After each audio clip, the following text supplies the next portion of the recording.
সাধারণত এক ভাগ গরুতে কোরবানিতে যে টাকা যায়, সাধারণত জেনারেলি একটা ছাগলে অলমোস্ট সেই পরিমাণ বা তার চেয়ে কোনো কোনো ক্ষেত্রে 1-2 হাজার আরো বেশি যায়। তাহলে আপনার অর্থ খরচ তো অলমোস্ট সমান বা বেশি হচ্ছে। এদিকে একাধিক ব্যক্তি একই পশুতে কোরবানি দিলে সেখানে ঠিকমতো বন্টন হলো কিনা, কারোর মনে কোনো দুঃখ থাকলো কিনা, কোনো কম বেশ হলো কিনা, নানাবিধ বিষয় থাকে। আপনি একাকি কোরবানি দিলে, ভাগে কোরবানি না দিলে এই সমস্ত ঝামেলার ঊর্ধ্বে আপনি উঠে গেলেন। তবে এটা ঠিক যে একাধিক ব্যক্তি যদি একটা পশুতে কোরবানি দেয় এবং কারোর নিয়তের ভিতরে ভেজাল থাকে, এর জন্য সবার নিয়ত নষ্ট হয়ে যাবে, কারোর কোরবানি হবে না, ব্যাপারটা সেরকম না। কারণ একজনের পাপের বোঝা আরেকজনের উপরে আসবে না। তারপরও সতর্কতামূলক উপায় হলো নিজের হালাল টাকা দিয়ে নিজে নিজের মতো করে কোরবানি দিতে পারা। শরীকে কোরবানি দিলে সেটা সম্পূর্ণ জায়েজ। একটা গরু, একটা ওট, এই দুই ধরনের পশুতে আপনার সর্বোচ্চ 7টি ভাগ হতে পারে। আর এর বাইরে কোনো ভগ্নাংশ চলবে না, অর্থাৎ এক ভাগ দুজন মিলে নেওয়া চলবে না।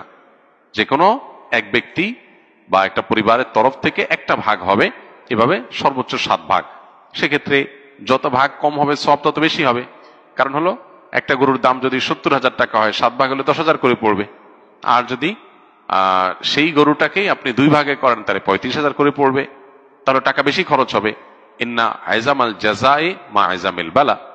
যার যত বেশি কোনো ভালো কাজ করতে গিয়ে যত বেশি কষ্ট হবে, শ্রম হবে, মেধা খরচ হবে, অর্থ ব্যয় হবে, সবের পরিমাণ তত বেশি হবে। সো ভাগের পরিমাণ যত কম হবে সবের পরিমাণ তত বেশি হবে। পাশাপাশি গোশত বন্টনের পদ্ধতি হলো যে কয় ভাগ হবে সেই কয় ভাগে কোরবানির গোশত বন্টন করতে হবে সমান হারে। এবং এক্ষেত্রে ভাগে কোরবানি দিতে গিয়ে, গোশত বন্টন করতে গিয়ে যদি কেউ তসরুফ করেন তো সেটা হারাম হবে, গুনাহের কারণ হবে এবং নাজায়েজ কাজ হবে। কয়েক ভাগে কোরবানি দেওয়ার পর যদি ওজন না করে অনুমান করে কোরবানি গোশত ভাগ করা হয় তাহলে কোরবানি হালাল হবে কিনা।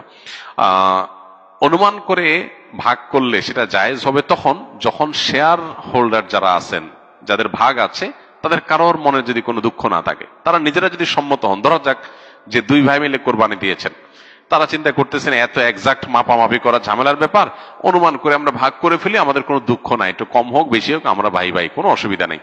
এটা যদি মন থেকে তারা সম্মত হন এবং আন্দাজ করে ভাগ করে নেন তাহলে ঠিক আছে, এটা জায়েজ আছে।